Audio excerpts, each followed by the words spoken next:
Matthew 22.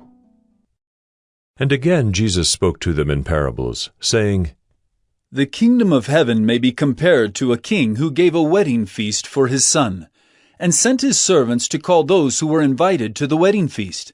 But they would not come.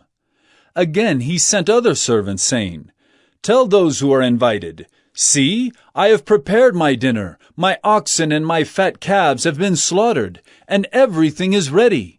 Come to the wedding feast. But they paid no attention and went off, one to his farm, another to his business, while the rest seized his servants, treated them shamefully, and killed them. The king was angry, and he sent his troops and destroyed those murderers and burned their city. Then he said to his servants, The wedding feast is ready, but those invited were not worthy.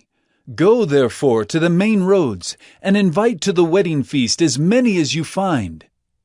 And those servants went out into the roads, and gathered all whom they found, both bad and good, so the wedding hall was filled with guests. But when the king came in to look at the guests, he saw there a man who had no wedding garment.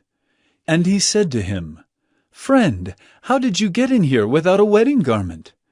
And he was speechless. Then the king said to the attendants, Bind him hand and foot and cast him into the outer darkness. In that place there will be weeping and gnashing of teeth. For many are called, but few are chosen. Then the Pharisees went and plotted how to entangle him in his words.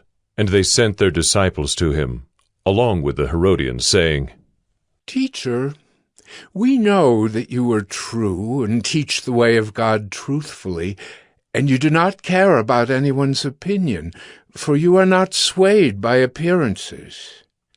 Tell us, then, what you think. Is it lawful to pay taxes to Caesar or not? But Jesus, aware of their malice, said, Why put me to the test, you hypocrites?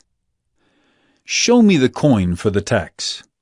And they brought him a denarius. And Jesus said to them, Whose likeness and inscription is this? They said, Caesar's. Then he said to them, Therefore, render to Caesar the things that are Caesar's, and to God the things that are God's. When they heard it, they marveled, and they left him and went away.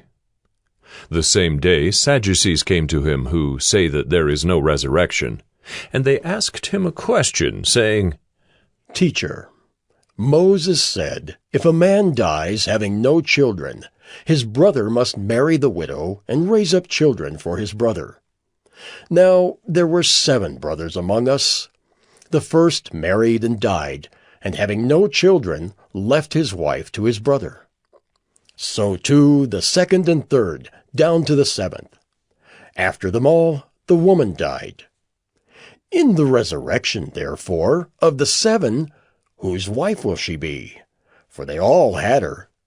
But Jesus answered them, You are wrong, because you know neither the Scriptures nor the power of God. For in the resurrection they neither marry nor are given in marriage, but are like angels in heaven. And as for the resurrection of the dead, have you not read what was said to you by God? I am the God of Abraham, and the God of Isaac, and the God of Jacob. He is not God of the dead, but of the living. And when the crowd heard it, they were astonished at his teaching. But when the Pharisees heard that he had silenced the Sadducees, they gathered together, and one of them, a lawyer, asked him a question to test him. Teacher, which is the great commandment in the law? And he said to him, You shall love the Lord your God with all your heart, and with all your soul, and with all your mind. This is the great and first commandment, and a second is like it. You shall love your neighbor as yourself. On these 2 commandments depend all the law and the prophets. Now, while the Pharisees were gathered together, Jesus asked them a question, saying, What do you think about the Christ? Whose son is he? They said to him, The son of David.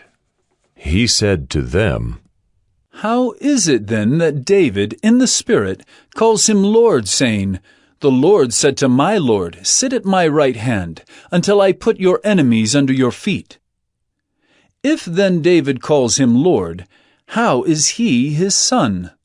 And no one was able to answer him a word, nor from that day did anyone dare to ask him any more questions.